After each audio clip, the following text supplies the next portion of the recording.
Herkese günaydınlar. Biz dün Batum'a geldik. Batum'da başımıza gelmeyen kalmadı. Yani şu an Batum'u sevdik mi sevmedik mi inanılmaz kararsızız. Dün işte otobüse bindik. Havaalanından inince 10 çengelli böyle otobüse biniyorsunuz. Doğal olarak turistiz burada ve yolu bilmiyoruz. Sürekli mesela böyle bir yüksek bina görüyoruz. Bir kalkıyoruz, iniyoruz, kalkıyoruz, iniyoruz falan. Kadın bir sinirlendi. Aldı valizimizi. İnin aşağı der gibi böyle. Türkçe konuşsaydı onu var ya çok fena yapacaktım. Ondan sonra geldik işte dün yemek falan yedik. Böyle biraz gezindik. Şu Orbi'de kalıyoruz. Orbi şu an böyle çok yoğun dolu olmadığı için bence bir sıkıntısı yok. Hani çok asansör falan beklemiyoruz. Çünkü birçok kişi YouTube videosunda işte çok bekliyoruz, asansör gelmiyor, her katta duruyor falan. En fazla maksimum 4 kişiyle bindik şu an ama Eylül ayındayız. O yüzden olabilir. Şöyle etrafı göstereyim. Kahvaltı edecek bir yer arıyoruz. Odayı da videoya alacağım. Onu da paylaşırım. Şimdi şöyle bir açılış videosu yapayım dedim. Böyle yürüyoruz bakalım. Evler biraz eski. Bazıları yeni ve çok fazla ev yapılıyor şu an. Bayağı... Şu McDonald's kaydettiğimiz işte ödül alan falan. Öyle işte geziyoruz. Yine vlog çekmeye çalışıyorum. Dışarıda hani konuşmak sıkıntım yok. Konuşuyorum hiç öyle çekinmem falan yok. İnsanlar bakıyor ama hiç umurumda değil. Çünkü tripodla yürüyorum. Ama şu an çok yağmur yağdı. Dün hiçbir şey yapamadık. O yüzden şu an Ali Nino tarafına doğru gidiyoruz. Dediğim gibi bir şeyler birleştireceğim. Bir video çıkaracağım. O zaman orada görüşürüz.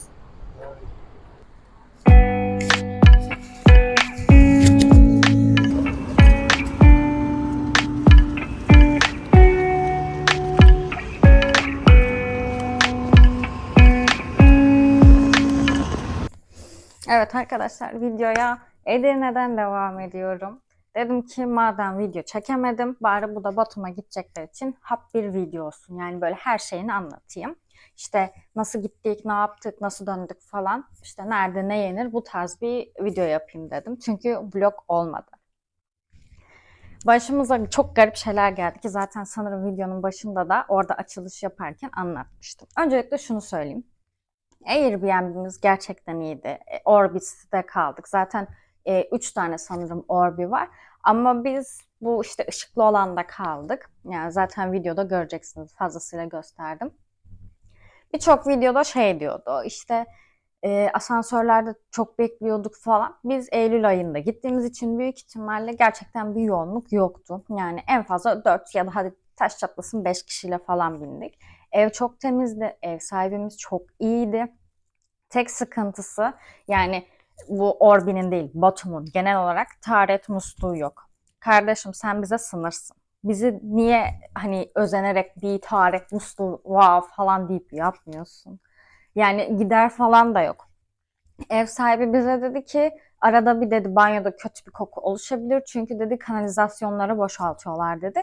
Biz bunun hani giderlerle alakalı olabileceğini düşünmedik. Yani aklımıza öyle bir şey gelmemişti. Bazı saatlerde gerçekten Orbi'de inanılmaz kötü bir koku oluyor. Hani bu tam banyoyu kapatıyorsunuz ama tuvalet ihtiyacınız ya da duşa gireceğiniz zaman geldiğinizde böyle içeri bir giriyorsunuz yüzünüze şöyle bir şey çarpıyor böyle 50 katın böyle bok şeyi çarpıyor. Bir de balkonlarda da giderler yok. O yüzden balkonlar biraz böyle yani 34. kattaydık biz.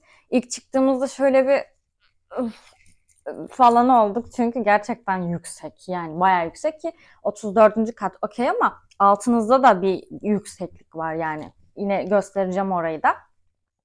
O yüzden asansör diyorum. Balkonlar birazcık böyle. Hatta bizi ilk gün zaten biz ayarladığımızda tarih aralığını son 10 gün kalınca bir baktık ki son 2 günümüz yağmur. Dedik ki birinci ve ikinci gün biz her yeri gezer bitiririz. Üçüncü ve dördüncü gün zaten hani dördüncü gün dönüyoruz. Üçüncü günde böyle işte kafelere mafelere otururuz. Yani kafamızı düşünce bu.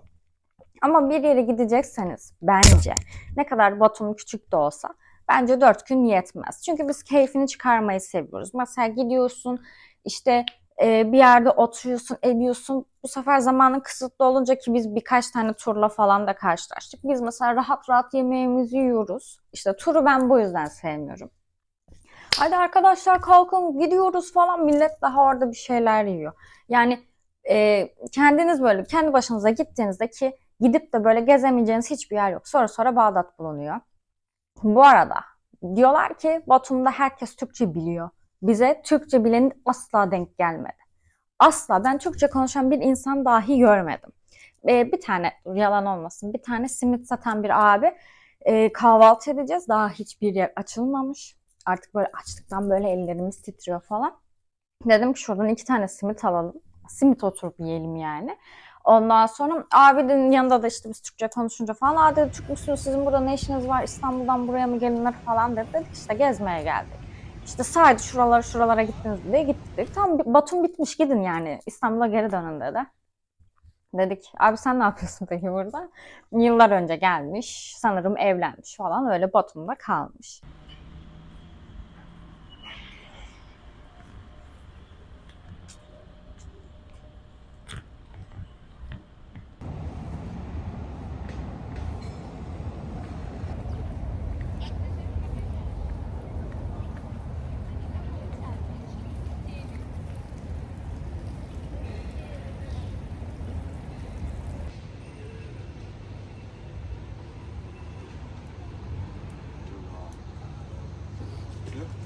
Evet, gelelim havaalanı cart olaylarına. Havaalanında biz şimdi check-in'i normalde internetten evde yapıyoruz. Ama bir türlü evde yapamıyoruz check-in'i. Biz de bayağı hani tedirgin olduk. Hani tamam, yani pasaportsuz falan kimlikle gidiliyor da hani 2-3 günde bir şeyler mi değişti? Çünkü biz o zaman da Antalya tatilindeydik. Döndük 2 gün sonra hemen Batum'a yolculuğumuz başladı. Bakıyoruz ama hiçbir türlü check-in falan yapamıyoruz. Ondan sonra dedik ki birazcık erken gidelim. Erken gittik, bu otomatlar var yani, işte koyuyorsun bagajını falan, ondan sonra işte kilosunu tartıyor sana, işte oradan kart falan veriyor. Orada da olmadı.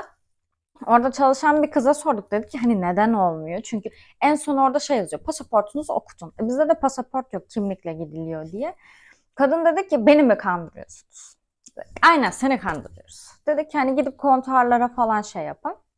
Oraya gittik ama orada da adam böyle uğraşıyor. Yanındakine böyle bir şeyler soruyor falan, dedim ki ah, gidemiyoruz yani. Yandı, her şey yandı dedim. Ondan sonra adam bize kimliklerimizi geri verdi. İyi uçuşlar falan dedi. O an bir rahatladık. Dedim ki yani niye bu kadar uğraşıldı? Bir de şöyle bir şey var. Eğer mesela çocuğunuz da kendi başına gidecekseniz gidemiyorsunuz. Muvafakatname mi? Öyle bir şey falan eşinizin size vermesi gerekiyor. Aynı zamanda bu kedinizde de ya da işte köpeğinizde, evcil hayvanınızda maşı kartı falan, böyle zaten hani kedi pasaportları falan var ya, onun yanınızda olması gerekiyor ve her şeyi full donanımlı olması gerekiyormuş. Çünkü hayvan kaçakçılığı, çocuk kaçakçılığı falan inanılmaz oluyormuş. Bu sanırım kimlikle gidilebilen her yerlerde biraz sıkıntılı. Daha çok böyle dikkat ediyorlar her şeye. Mesela bana inanılmaz fazla soru sordular. Eşime hiçbir şey sormadılar. Eşim direkt geçti. Bana böyle bayağı sorular falan sordular. Ben zaten böyle şeylerden çok korkan bir insanım.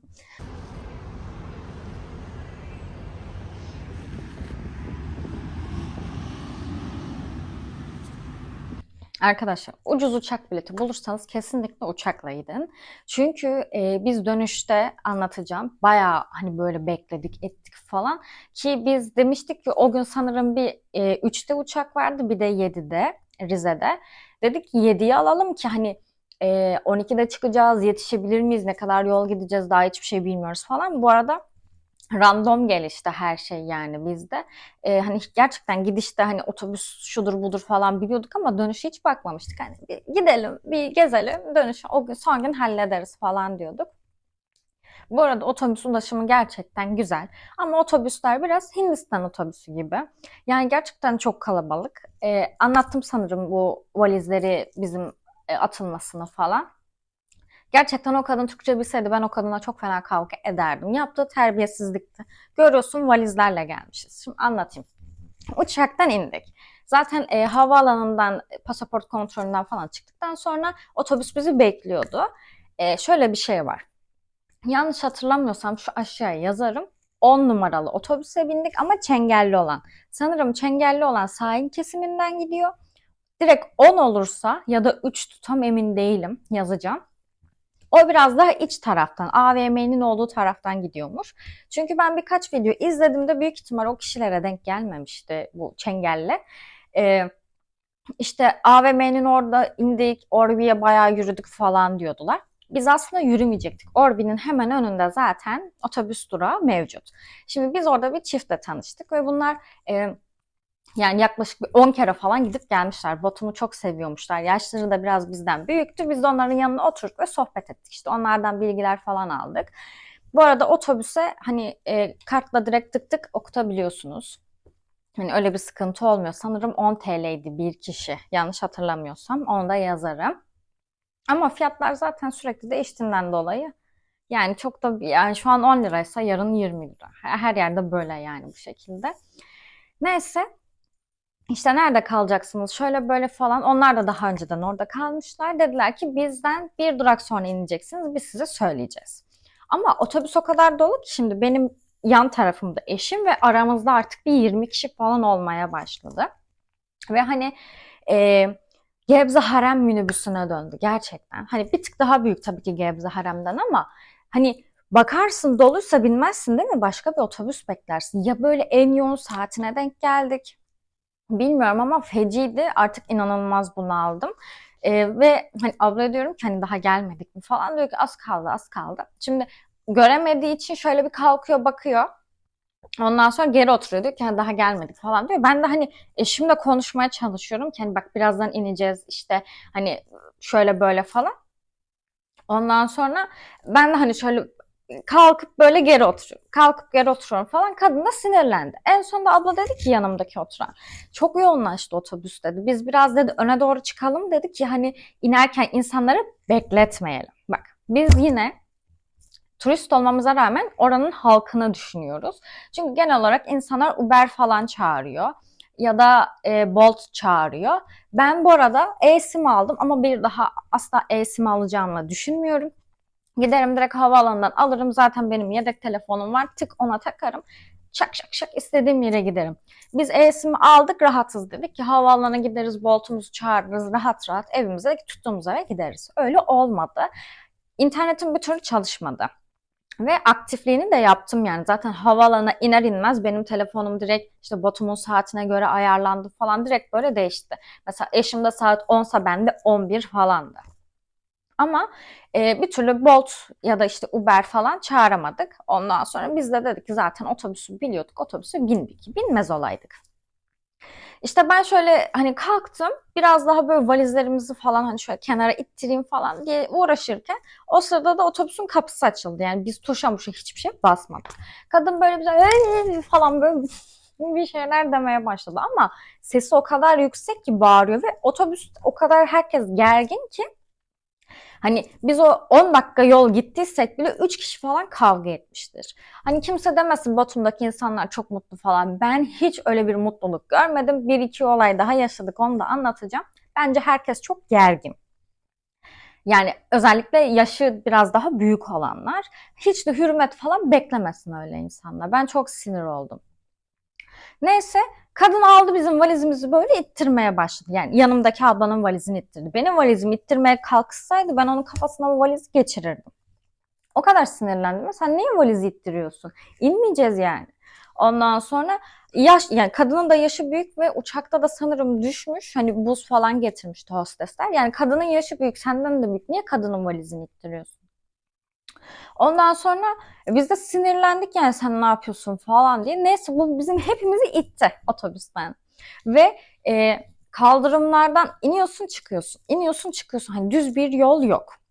Hani sahilde düz bir yol var ama yürüdüğümüz tarafta yok. Ondan sonra neyse biz bir 8-9 dakika falan yürüdük. Ya yürümekte sıkıntı yok ama işte elimizde valizler olduğu için ve bilmediğimiz için neyse Orbi'ye geldik. Şimdi hani nedir? A, B, C, D falandır değil mi? Bunda sıralama tamamen farklı. Biz en baştakini gördük dedik ki bu A'dır dedik. Gittik. Değil. Ondan sonra adam diyor ki C. Diyoruz nasıl C?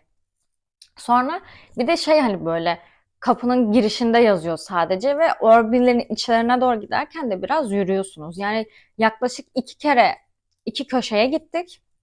İkisi de değil dediler. Bizimki tam ortadakiymiş falan. Daha da bu arada Orbi'ler yapılıyor. Yani yapım aşamasında. Aslında oralar çok güzelleşecek belki bir 2-3 sene sonra. Bu arada Orbi'leri yapan şirket de Türk bir şirketmiş. Bu havaalanındaki Çelebiler var ya. Çelebi oğlu muydu? Çelebi. Çelebi onlarınmış.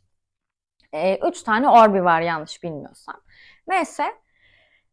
Bu arada gerçekten söylediğimi hatırlamıyorum ama Orbi'ler Ali ve Nino'ya gerçekten uzak.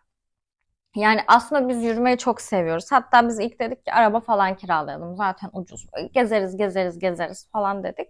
Ama şöyle bir şey var. Bize o tanıştığımız çift dediler ki asla araba kiralamayın. Yani 1 saatte gezersiniz bütün Botum'u. Hani yürüyün, zevkini çıkarın falan dediler. Biz de dedik ki tamam. Çok yağmur yağdı. Keşke kiralasaydık. Yani gerçekten günlerimiz boşa geçti. Benim migrenim tuttu. Yani eve geldim, uyudum falan. Biraz zordu. Neyse evimizi bulduk. Eve zaten giriş yaptık videoda gördünüz falan. En sona ya da ortalarda işte evin içini tam en son artık çıkarken çekmiştim böyle temizledik topladık falan. Ev sahibi de bizim hakkımızda güzel yorum yapmış. Evi temiz bıraktık diye. Evin şeyini de linkini de aşağıya koyacağım. Çünkü gerçekten ev sahibi çok iyi birisiydi. Biz gerçekten Andre'yi çok sevdik. O yüzden kesinlikle hani Airbnb'de gideceğim, Orbi'de kalacağım diyorsanız bence kesinlikle ama kesinlikle Andre'nin evi.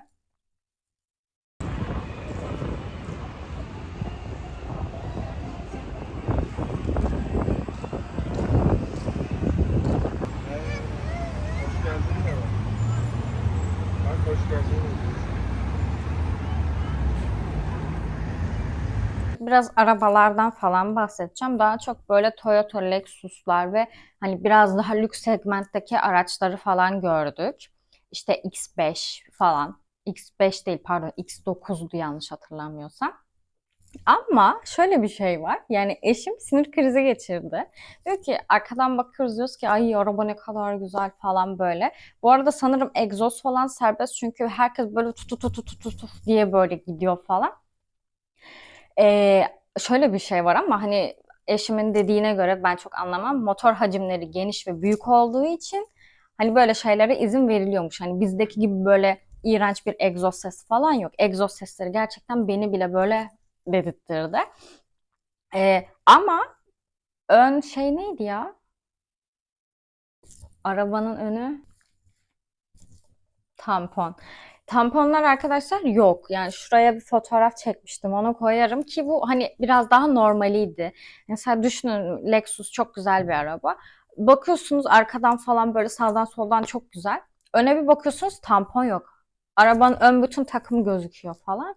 Ee, Biraz pahalıymış sanırım ve biraz da şeye çok önem vermiyorlar bence. Mallarına önem vermiyorlar. Bizde olsa mesela ufak bir çizik olsa gidiyoruz bir çizik kalemi falan alıyoruz onunla onu kapatmaya çalışıyoruz falan. Yani biz Türkler olarak belki de ulaşmak çok zor olduğu için böyle şeylere Türkiye'de değer veriyoruz ve değerlerimize de saygı gösteriyoruz.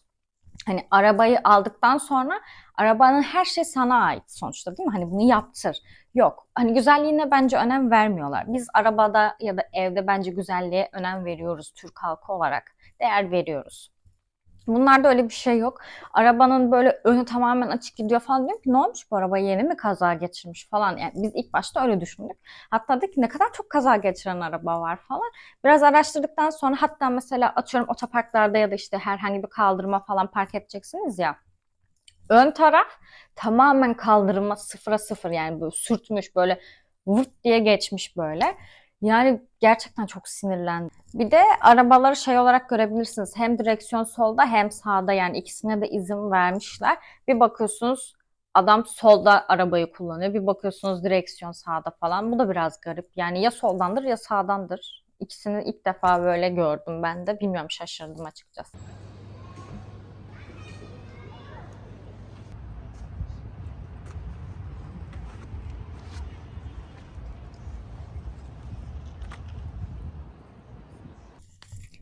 Gelelim yemek konusuna. İki önemli yemekleri var benim bildiğim kadarıyla. Birisi haçapuri, diğerisi de hinkali.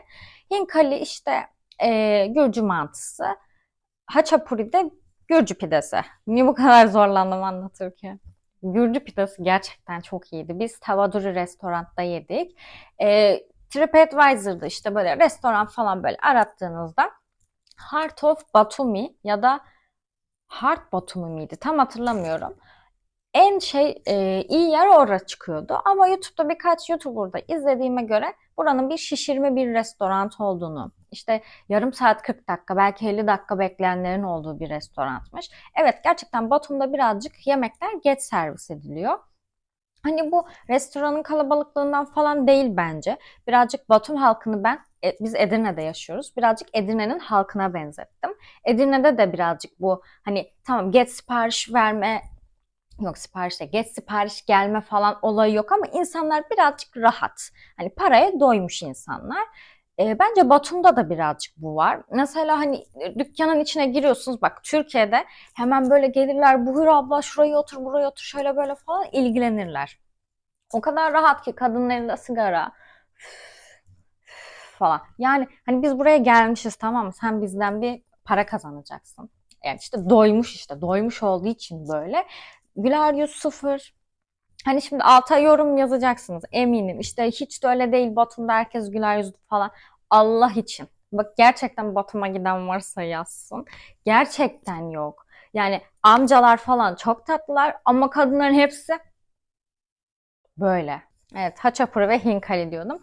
Hinkali'yi ben yiyemedim. Çünkü biz etli söyledik. Hatta orada işte pork falan dedi. Are you Muslim dedi. Müslüman mısınız dedi. Evet dedik. Porklu getirmedi, yani domuz etli getirmedi. Ee, Normal işte hani koyun ya da kuzu, artık ne getirdi bilmiyorum. İçi böyle su dolu. Ondan sonra böyle çorba gibi kıvamında. Isırıyorsunuz ve böyle diye içinize çekiyorsunuz. Keşke eşim yerken videoyu alsaydım. O an gerçekten migrenim çok tutmuştu. Başım çok ağrıyordu. İşte bu arkadaki yüksek sesli konuşmalardan falan. İçeride de yerel müzikler falan çalıyordu. Bu arada hani sadece yüksek ses konuşma falan değil, inanılmaz sıcaktı. Hava çok basıktı. Nem, yanlış hatırlamıyorsam %92 falandı.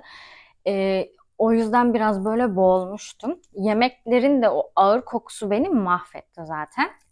Bu arada Tavaduri'de bayağı şovlar falan yapıyor. Yani şu kadar falan böyle tuzluk getirdi adam. Öndeki yere böyle fışt fışt fışt böyle tuz falan şey yaptı. İşte ne bileyim böyle balık falan böyle bir şey söylerseniz böyle yanar dönerli falan geliyor. Bence Batum'a giden herkesin Tavaduri'de bir yemek yemesi şart yani. Gerçekten güzel mekan. Dediğim gibi haçapuri'yi yedik, sevdik ama hinkali'yi ben deneyemedim. Çünkü çok ağırdı. Yani eşim sanırım en az minimum 5 sipariş verebiliyordunuz hinkali için. 3 tane yedi, 2 tane kaldı. Hatta yolda giderken dedi ki keşke üçüncüyü de yemeseydim dedi. Ağır geldi bana.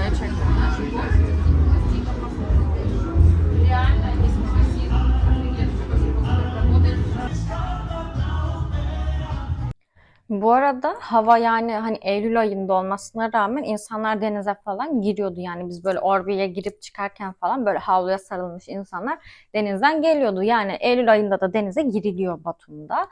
Suyun hani şeyini bilmiyorum çünkü biz girmedik. Sadece biz sahil kesiminde yürüdük. Gerçekten böyle güzel küçük küçük kafeler falan var. Yani Batum'da aç kalmazsınız. Ama şöyle de bir şey var. Birazcık restoranlar vesaire birazcık geç açılıyor. Yani biz böyle adam akıllı gidip de bir kahvaltı falan yapamadık. Kahvaltıya gittik, McDonald's'ta hamburger yiyerek yaptık. Hatta ben hep derdim ki, mesela böyle vlogları falan izlediğimde, ya gitmişsin yurt dışına, niye gidiyorsun McDonald's'a? Farklı yerlere gidip yesene falan diyordum. O iş öyle olmuyormuş. Mesela gittik baktık farklı bir şey var mı diye. Yıllar önce McDonald's'ta, bak buradan McDonald's beni izlemez tabii ki ama yine de sesleniyorum. Apple pie vardı, böyle ortaya apple pie, yana da iki tane şu McDonald's'ın muhteşem dondurması. Ya bu benim küçükken en sevdiğim tatlıydı. Sonra bu kalktı. Dedim ki acaba Batum'da var mı? Gittik, evet vardı. Ve ondan iki tane ya da üç tane falan yedim. Neden Türkiye'den bunu kaldırdınız? Tamam mı? Size sesleniyorum. Lütfen Türkiye'ye geri gelsin. Çünkü gerçekten tadı çok güzel. Vişneli de yedik, elmalı da yedik. Elmalıyı eşim daha çok sevdi. Ben ikisini de sevdim çünkü hepsini seviyorum. Öyle, bu da böyle. Ekstra böyle bir şey yemedik. Yani çok tadım falan yapmadık gerçekten. Böyle gittik marketten falan böyle bir şeyler aldık, yedik ettik. Bira çok ucuzdu. Mesela gidiyoruz bakıyoruz ki Carrefour'da bile bak. Hatta böyle 2,5 litrelik falan biralar aldık. Fotoğrafını koyarım. Suya bakıyorsunuz. Bu arada para birimleri, konudan konuya geçiyorum. Para birimleri lari. Atıyorum su, şu an atıyorum gerçekten fiyatlandırmalar aklımda değil. 2 lari ise işte bira 3,55 ya da 3 işte yani o civarlarda diyoruz ki bira alalım. Çünkü bizim Türkiye'mizde su ve bira arasındaki fark bayağı var. Gerçi su artık 10 lira, en ucuz bira da 80-90 lira falan. Yani arada 90 lira fark var. Orada öyle bir şey olmadığı için.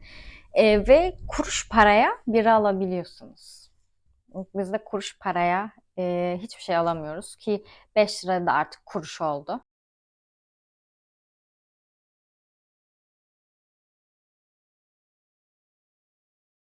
Arkadaşlar şuradan şişelere bira dolduruyorsunuz. Şaka gibi değil mi? Narlı bira. Litrelerce bira.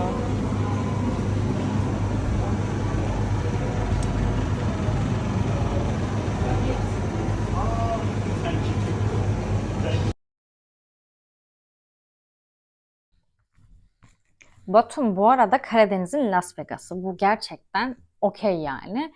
Bir sürü böyle kasinolar falan var. Hani gidip deneyimlemek isterseniz tabii ki gidebilirsiniz. Biz gitmedik. Hatta Orbi'nin altında da sanırım altı değil de hani böyle yan tarafında falan böyle işte kulüpler var, kasinolar var falan. Yani hani deneyimlemek istiyorsanız Kıbrıs'a ya da işte Batum'a gidebilirsiniz. Sonuç olarak kimlikle tak diye girebiliyorsunuz ülkeye.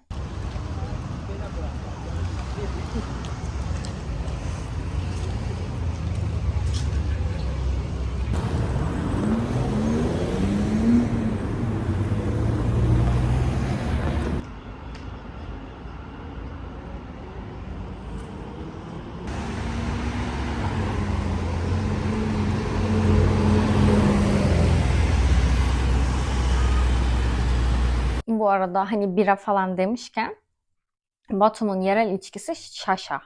Çaça ya da şaşa emin değilim. Böyle küçük küçük şişelerde falan satıyorlar benim gördüğüm kadarıyla. Hani böyle büyük bir şaşa görmedim. Şaşa mı çaça mı? Neyse. Bir de Batum deyince yani Gürcü şarabı. Biz havaalanına dönerken Duty Free'den almıştık. Tiflis şarabı, kırmızı şarap. Gerçekten tadı çok iyiydi. Yani gittiyseniz oraya şarap kesinlikle deneyimleyin. Evet, gelelim gezilecek yerlere ve artık bundan sonra Ali ve Nino adını duyunca kalbimin şurasında bir acı olacak. Bu kavuşamamalarından falan asla değil. Şimdi biz Ali ve Nino'nun oraya gittik. Fotoğraf çekilecektik ama hani böyle kimseye şey yapamadık. Hani şu bizi çeker misiniz falan diyemedik. Benim de yanımda tripodum vardı. Tripodu yere koydum. Telefonumu da koydum. Ama şöyle bir dipnot geçeceğim. Telefonumu kılıfsız kullanıyordum. Yani sen iPhone 14 Pro Max almışsın. Yıkık. Niye kılıfsız kullanıyorsun? Sen kendine bu kadar mı güveniyorsun? Çünkü ben elimdeki her şeyi düşürebilen bir insanım. Hadi ben de düşürmedim ama işte tripod düştü.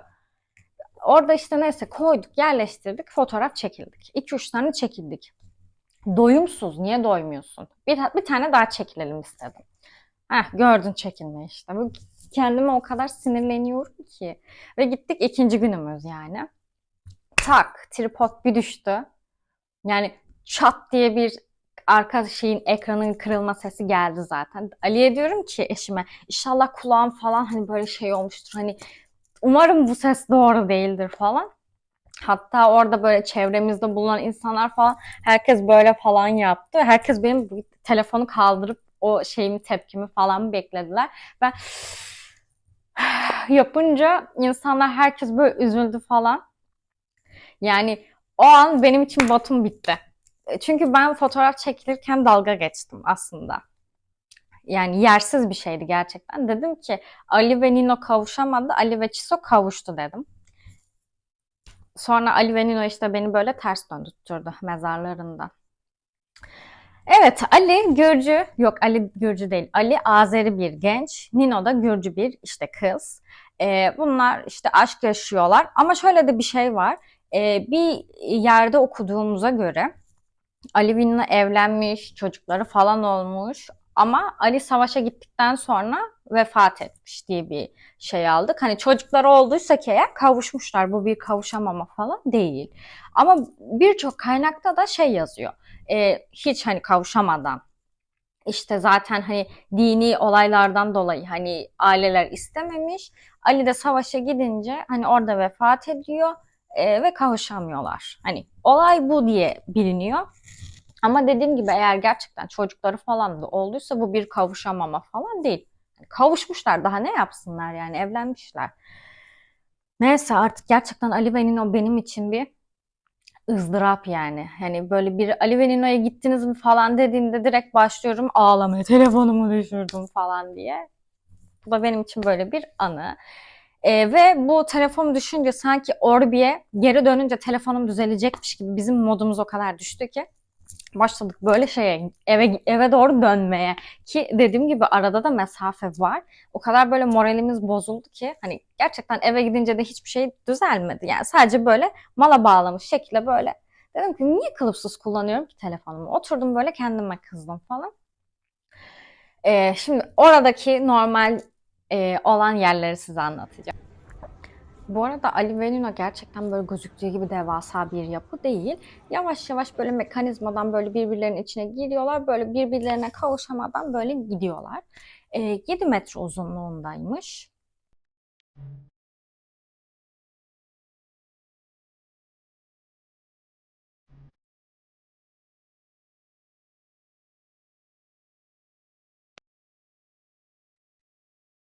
Dönme dolap da var. İngiltere'deki London Eye gibi 55 metre uzunluğunda ve tam bir tur böyle dönmesi yaklaşık 10 dakika falan sürüyor. Böyle tam gün batımına yakın bence çıkın. Hani gündüz çok, her yer gündüz. Gece de zaten görebileceğiniz yer sadece ışıklı olan yerler falan. Ama böyle tam böyle gün batımına böyle doğru çıkarsanız hem gündüzü hem akşamı da yaşayabilirsiniz. Bence daha keyifli olur. Evet, Batum'daki Piazza Meydanı'nda biraz böyle İtalyanvari bir yer. Ve 24 saat dinamikliğini kaybetmiyor. Gerçekten hani böyle akşamları canlı müzikler falan. Hani böyle alkol seven biriyseniz oraya gidip böyle biranızı ya da şarabınızı yudumlayarak böyle o kalabalık canlılığı falan izleyebilirsiniz. Biz Piazza Meydanı'na gitmeyi unuttuk. Anlattığıma bakmayın, böyle hani gidenlere işte tavsiyeler olsun diye söylüyorum. Yine videosunu falan bulursam şuraya koyacağım. Niye böyle yanında oturuyorum? Çünkü şuraya fotoğraf, video falan koyabilmek için sırtım ağrıdı yani böyle durmaktan. Şöyle. Ee, Yani dedik ki son gün, hani son gün gideriz dedik. Son gün %50 falan yağmur gösteriyordu ama %100 aralıksız yağdı. Aslında biz giyindik, gerçekten sıçana döndük. Ben hayatımda böyle bir yağmur görmedim. Çünkü ben Karadeniz'i gezmedim. Ama dönerken Rize'yi ve işte Artvin'i falan böyle ucundan böyle sahil kesiminden gördüğümüz için dedim ki bir Karadeniz turu şart. Gerçekten. Neyse, Batum'da inanılmaz yağmura yakalandık. E, Şuraya videosunu koyacağım. Çıktık ve mahsur kaldık. 2 saat falan ayakta bir yerde dikildik bir şemsiyenin altında. Önce bir büfeye şey yaptık, saklandık falan. Büfede işte kapatınca falan böyle hani kepenklerini mecbur başka bir yere geçtik. Ve insanlar zaten hani alışmış olduğu için şey yapmış, yağmurluklarını falan ya da şemsiye falan bak yetmez. Şemsiye delinir yani böyle bir yağmurda. Halımıza bak, İşte halımıza. mahsur kaldık. O yüzden gidemedik. Hani akşam aslında gidip Ali ve Nino'yu ışıklı bir şekilde görecektik. Yani Batum biraz bizim yarım kaldı denebilir. Hani bir gün Tiflis'e falan gidersek oradan bir tren yolculuğu yapıp Batum'a gideriz. Bu arada Tiflis'le Batum arası tren yolculuğu çok hoş ve keyifli oluyormuş. Öyle denildi.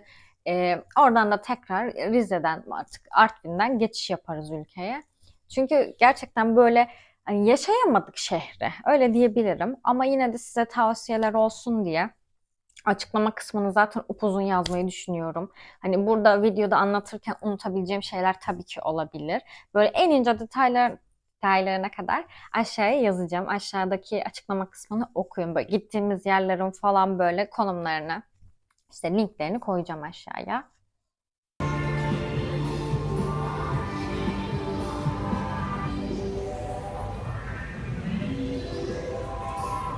Yakalandı.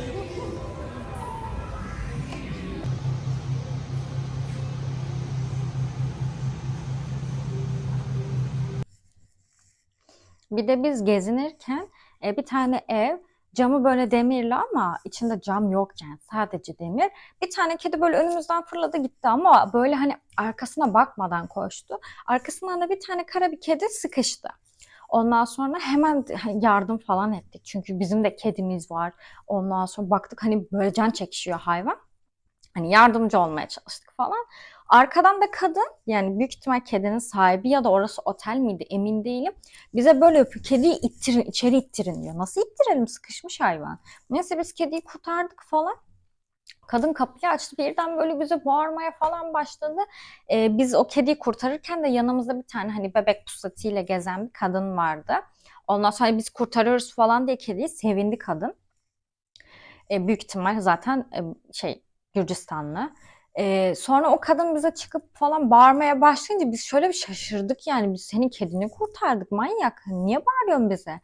O bebek pusetli kadın da bizi savundu. Ondan sonra onlar dedi kediyi kurtardı falan dedi. Sen ne bağırıyorsun, ne ediyorsun, sen ne konuşuyorsun falan. Yani öyle demedi de öyle dediğini düşünüyorum. Ondan sonra çünkü bayağı böyle yüksek sesle böyle bağırarak falan konuşuyorlar. Bu da böyle bir şeydi. Yani diyorum ya size, yani belki de Batum normalde çok seveceğimiz bir şehirdi. Ya aslında sevdik sevmedik falan değil. Asla sevmedik falan diyemem. Hani yine böyle bir zamanım olsa yine Batum'a giderim. Niye gitmeyeyim?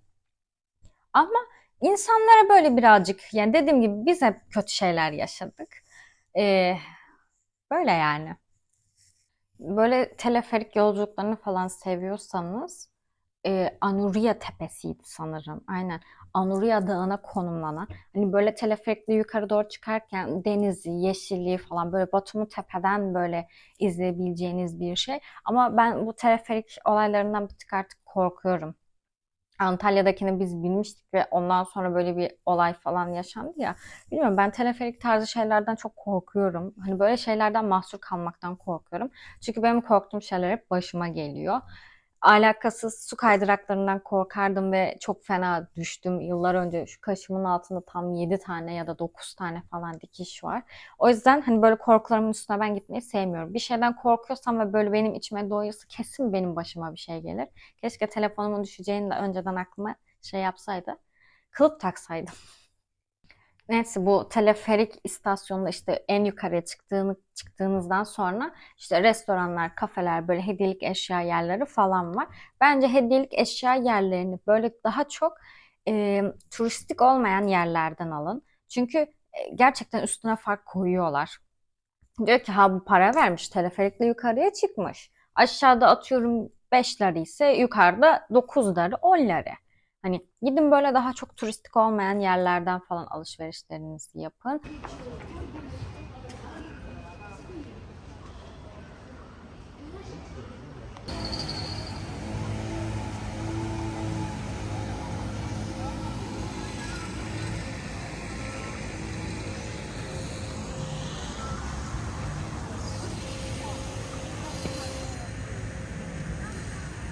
Da Orta Cami'ye de gitmek isterseniz 1800'lü yıllarda Haşimoğlu tarafından, hani bir Müslüman tarafından yaptırılmış.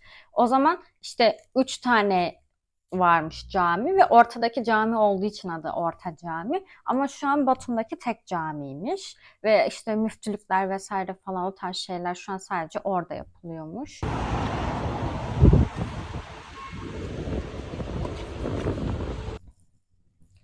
Batum böyle birazcık sağdan soldan ülkelerden esinlenerek yapılmış bir ülke bence. Hatta şu an yanlış hatırlamıyorsam Dubai adında bir işte yüksek katlı bir bina falan yapılıyor. Neptün Çeşmesi var. Poseidon heykeli işte üzerine konumlandırılmış. Bu tiyatro caddesi Rustaveli Caddesi'ydi yanlış hatırlamıyorsam. Orada. Bu da İtalya'nın Bologna kentinden olan bir yapıdan esinlenerek yapılmış. Yani birazcık esinlenerek yapılmış. Hani böyle bir ülke. Keşke birazcık da Türkiye'den bir şeyler yapsalarmış. O kadar komşuyuz yani. İşte 2010 yılında yapılmış. Videosu var zaten.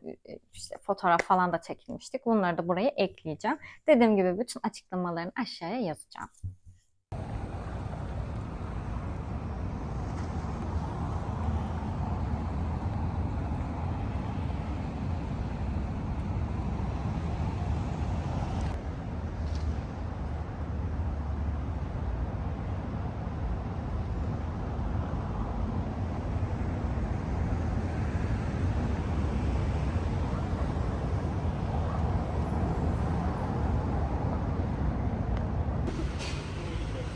Türkçe'de yazıyor bak.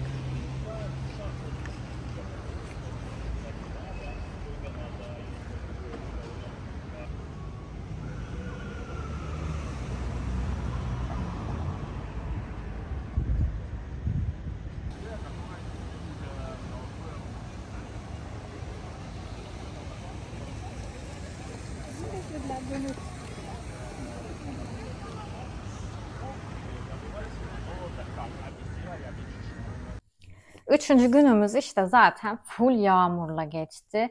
Gittik birazcık Carrefour'dan alışveriş yaptık. Oturduk evde yemek falan söyledik. Oturduk birazcık evin son şeyini çıkarttık. Böyle balkonda falan da oturamadık dediğim gibi. Bu yapmışlar, boşluk yapmışlar. Oradan zaten hep şıp şıp şıp şıp şıp falan yağmur damlaları akıyor. Son gün işte çıktık, mahsur kaldık. O günümüz öyle bitti. Ertesi gün işte Airbnb'deki evimizi toparladık. Zaten valizlerimiz hazırdı. Odadan çıktık. Çıkarken de kartlı kutu var işte. Kilitli kutu, kartlı kutu değil. Kutunun içine kartı koyup işte şeyi böyle şifrelenme şeyini böyle hemen saçma bir sayıda bıraktık. Ondan sonra ev sahibimize mesaj attık işte her şey için teşekkür ederiz biz evden ayrılıyoruz falan falan. Sonra gittik Carrefour'da dedik ki son kez Carrefour Batumi Mall yakın olduğu için ve tam da karşısında otobüse bineceğimiz için birazcık orada vakit geçirelim istedik. Ben hot dog aldım. Eşim de patatesli poğaça falan vesaire bir şeyler aldık oturduk yiyoruz. Bizde nasıl sucuğun böyle dışında bir katman falan var ya hani böyle önce onu soyarız sonra sucuğu keseriz falan. Bunlar sosisi direkt o işte için dışındaki e, ne derler ona ya? İşte şeyle pişirmişler. Yiyorum ama böyle ağzımda böyle gacır gucur falan ediyor. Böyle sosisi ısıramıyorum falan. Eşime dedim ki ya bu sosiste bir saçmalık var dedim. Sonra sosisi şöyle bir açtım böyle şu an tanımlandırmak istemiyorum ama böyle çok farklı bir şeye benziyor. Böyle açıyorsun açıyorsun açıyorsun açıyorsun açıyorsun falan. İğrendim yani. Sosisi içinden çıkarttım dedim yani lanet olsun son gün gider ayak bize attın gol yani Batum. Ondan sonra sadece ekmeğini falan yedim. Dönüşte de o caddeyi falan dediğim gibi hepsini aşağıya yazacağım. Ee, 77 ile yok 17 ile 80 numaralı otobüs gidiyordu yanlış hatırlamıyorsam. Biz onlara bindik. Yine şuraya yazacağım. Yanlış bilgilendirmek istemiyorum. Sonuç olarak bu bir bilgilendirme videosu. Orada işte otobüse bindik. Yine Gebze Harem gibi tin tin tin tin gidiyoruz falan. Bu direkt zaten üstünde yazıyor. Sarpi sınır kapısı diye. Sınır kapısı yazmıyor. Sarpi yazıyor. Bindik. Ondan sonra o Sarp sınır kapısının orada sizi bırakıyor. Ondan sonra oradan zaten geçmek birazcık ölüm. Yani tur otobüsleri iniyor bir sürü 50 kişi falan bizle beraber sıraya giriyor falan. Ezildim ben çünkü benim boyum 1,53 yani. İşte sırt çantalı bir sürü insan falan var ve bir yoğunlaşma olduğu için bekleterek alıyorlar doğal olarak. Oradan dönüşte de neyse sınırdan çıktık ettik falan. Eşime dedim ki bir tane Türk teyzesi bulup onu öpeceğim yanaklarından dedim. Bizim insanımız çünkü güler yüzlü. Hatta pasaport kontrolünde dediğim gibi hani böyle şey beklerken böyle şeyler yani ketunlar birazcık. Sonra Türk tarafına geldik. Irmağının akışını ölüyorum Türkiye'm. Yani 3 gün kaldık ama gerçekten 30 gün gibi falandı. Ondan sonra polisler böyle güler yüzlü falan böyle hani rahatladık böyle dedim ki oh ülkemize geldik çok şükür dedim. Öyle oradan da geçtik. Duty Free'den alışveriş falan yaptık. Bu arada şöyle de bir şey söyleyeyim. Hani bilmeyenler için söylüyorum. Bilenler zaten biliyordur da. Mesela atıyorum Sabiha Gökçen'den başka bir yere uçacaksınız yurt dışına. Ama fiyatlar mesela atıyorum bir tane sigara 6 euro. Ondan sonra ya da 3 euro. E, Batum'dan biz Türk sınır kapısına geçtikten sonra Türk duty free'sinde 2 euro, 1,5 euro falandı. Hatta biz havalandan giderken dedik yani bu fiyatların ucuz olması gerekirken niye bu kadar pahalı? Adam da dedi ki bu şu an buradaki duty free Avrupa şartları, standartları altında dedi. Siz dedi dönerken dedi alışverişinizi yapın hani Türk tarafına geçtikten sonra dedi. Gerçekten yarı yarıya fiyatlar değişiyor. Ee, Yine biz tabii ki saatimize çok olduğu için böyle rahat rahat ona bakıyoruz, buna bakıyoruz falan. İşte turla gelenler mesela bir tane kadın geldi dedi ki ya dedi Kaptan Black şöyle bir sigarası varmış bunu dedi bana bulabilir misin falan dedi. Hani bir rica etmiş ondan. Onu gösterdim. Adamın biri işte oradan geliyor diyor ki hadi abla hadi işte sıraya gir falan. Hani böyle birazcık koyun sürüsü gibi geziyorsunuz. İşte ben bunu sevmiyorum. Yani bir ülkeye gideyim tamam mı? Hadi gezilebilecek yerlerini de gezmeyeyim tamam mı? Hadi onu da geçtim. Ama doyasıya gezeyim. Mesela başım ağrıdı. O an mesela ne diyeceğim? Ben otele gidiyorum diyemem. Çünkü bir otobüste geziyorsunuz. Ama bizim o an başım ağrıdığı için hemen kalktık gittik evimize. Ben uyudum, dinlendim. Sabaha daha dinçtim falan. Ya da ne bileyim tuvalete bile gidiyorsunuz. Hadi hadi hadi falan yapıyorlar. Yani ne yapalım? Ne yapsın yani millet? Neyse Duty Free'den de çıktık öyle. Sınır kapısından çıktık. Ama hiçbir şey bilmiyoruz. Hani ne yapacağımıza dair hiçbir şey bilmiyoruz. Oradan çıktık bir tane abiye sorduk. Ondan sonra bilmiyorum falan dedi. Neyse işte sonra Bağdat bulunuyor. Dediler ki orada bir cami var. Camiye doğru yürüyün. Orada araçlar kalkıyor. Servisler kalkıyor. Gittik oraya. Gerçekten servisler vardı. Dedik ki biz şeye gideceğiz. Rize Havalimanı'na gideceğiz. Artvin Hopa Rize Havalimanı'na. Dediler ki tamam. Biz bindik. Ondan sonra rastgele ben dedim ki eşime bir sor bak dedim doğru gidiyoruz değil mi falan dedim. O sıra çünkü birkaç kişi indi. Ama ben böyle birinden havalimanı tarzı bir şey duyduğuma eminim yani. Ondan sonra adam ama hiç demiyor. İşte havalimanına gidecekler, burada inecek falan diye. Hatta orada Lari ile alışveriş yapanlar vardı. Benim de cebimde böyle 10 Lari falan kalmıştı. Eşim de dedi ki hatta Türk parası harcamayalım dedi. Yine Lari verelim bak herkes Lari veriyor dedi. Sonra adam dışarıdan bir adam geldi. Dedi ki havalimanına gidecekler insin dedi bak. Şoför falan demedi. Sonra biz hemen indik. Çünkü araba kalkacaktı yani. Yoksa biz bilmesek gidiyoruz. Nereye gidiyoruz bilmiyoruz yani. Sonra sanırım neydi şirketin adı ya? Onu da şu aşağıya yazacağım. Şimdi yanlış söylemeyeyim. İki kişi 230 lira, 300 lira falan gibi bir fiyat. E, işte havalimanı için küçük böyle bir şey var. Bilet satma yeri var. Oradan eşim gitti biletleri aldı. Bindik. İşte 3 yere falan uğruyor yanlış hatırlamıyorsam. Böyle terminallere falan giriyor. En sonunda bizi böyle yüksekte bir yerde bıraktı. Orada böyle merdivenlerden iniyorsunuz zaten havalimanı. Havalimanı da zaten gerçekten güzel yapılmış. Böyle işte çay müzesi falan var. Böyle fotoğrafları koyarım. Gerçekten Türkiye'miz cennet. Deniz mi istiyorsun? Ege, Akdeniz.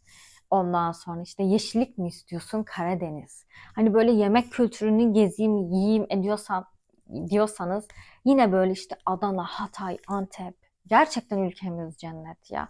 Önce gerçekten Türkiye'yi gezmek gerek. Tabii ki yurt dışında her yer de cennet tabii ki ama gerçekten bizim ülkemiz bir cennet. Yani ülkemize sahip çıkalım. Böyle arkadaşlar dediğim gibi umarım sıkmamışımdır sizi. Yararlı bilgiler vermeye çalıştım. Gönlüm isterdi ki elimde kamerayla devam edeyim. Ama gerçekten telefonum düşünce bütün modum düştü. Böyle anlatacaklarım. İşte bakalım bundan sonra bir Edirne vlog çekmeyi düşünüyorum. Çünkü Edirne'de yaşıyoruz. Yani bir senedir yaşıyorum Edirne'de ve gezmediğim çok şey var. Hem bu sayede ben de gezmiş olurum. Bu sefer yağmursuz bir havada güzel bir vlog çıkaracağımı düşünüyorum. Kanalıma abone olmayı, beğenmeyi, yorum yapmayı lütfen unutmayın. Yorumları yaparken lütfen kötü yorumlar yapmayın. Ben böyle okuyunca çok üzülüyorum. Demoralize oluyorum. Diyorum ki kanalı kapatacağım. Abonem 250. 252 oluyor, seviniyorum. Sonra bir bakıyorum 249'a düşmüş falan. Niye abonelikten çıkıyorsun? Paralı değil, bir şey değil. Niye beni üzüyorsun yani? Uf, çenem açıldı. Neyse, bu video böyleydi. İzlediğiniz için teşekkür ederim. Umarım sizleri sıkmamışımdır. Kesinlikle 2 sene içinde şuraya şey yapıyorum, yazıyorum. Bir Tiflis vlog gelecek. Belki o Tiflis vlogunun sonunda bir Batum, görmediğimiz, etmediğimiz yerler falan, böyle bir rahatlıkla bir gezdiğimiz Batum vlogu da arkasından gelir diye düşünüyorum. Teşekkür ediyorum beni izlediğiniz için.